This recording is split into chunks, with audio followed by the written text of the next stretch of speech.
I got certified in 1999 in Alexandria, Louisiana. And the seminar just blew me away when I saw the material, and I'm hoping it'll have a good impact on you as well. Anyway, when we're introducing ourselves, and I'm sitting at a table like you guys sitting at a table, I gave my name, and Dr. Collin looks over, he says, "Are you the fellow with the Bible college?" We have Cornelia Bible College also. I said, "Yeah, that's me." He said, "Well, we'll talk afterwards." So anyway, he asked me to become the state director for Louisiana, which means that I would set up schools just like this, teach in them and hire other folks to teach. So I did that for a number of years. And then one day we're in Texas. You'd have to know Paul to see how he operates.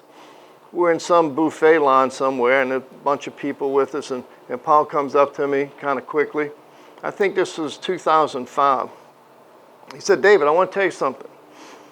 Jerry and I have changed our will. If anything happens to me, you're getting Thearpon." And then he ran off.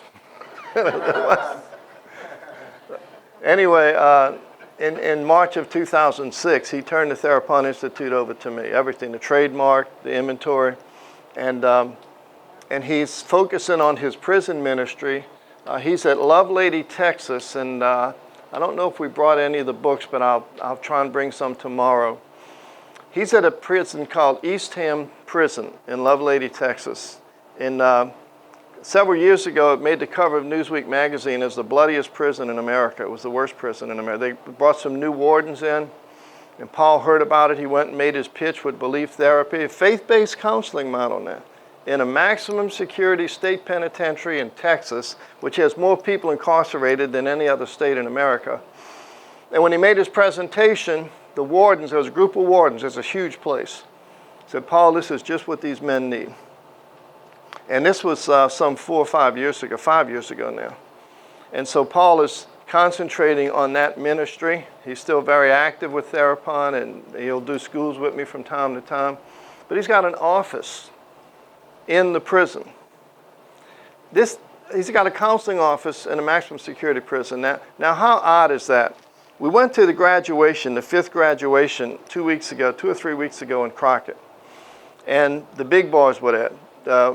One of there's a non-member board that runs the entire state of Texas prison. So one of those guys was here. He's over the wardens.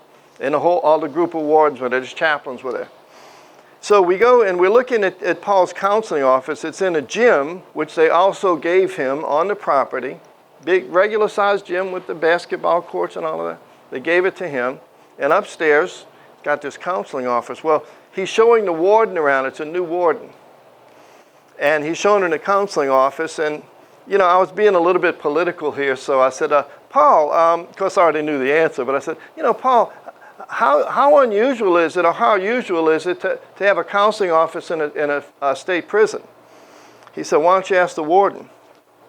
I said, "Okay, warden, how normal is it to have a counseling office in a prison?" He said, "In 27 years, this is the first one I've seen." So he's just really plugged in there. He goes there. He and his wife, Jerry, go there 3 days a week. They're training these men. They brought in Bible curriculum. These people become certified belief therapists. They also enter into different bachelor and master's and doctoral programs. And so far, not one Thearpon graduate who's gotten out has ever come back to the prison.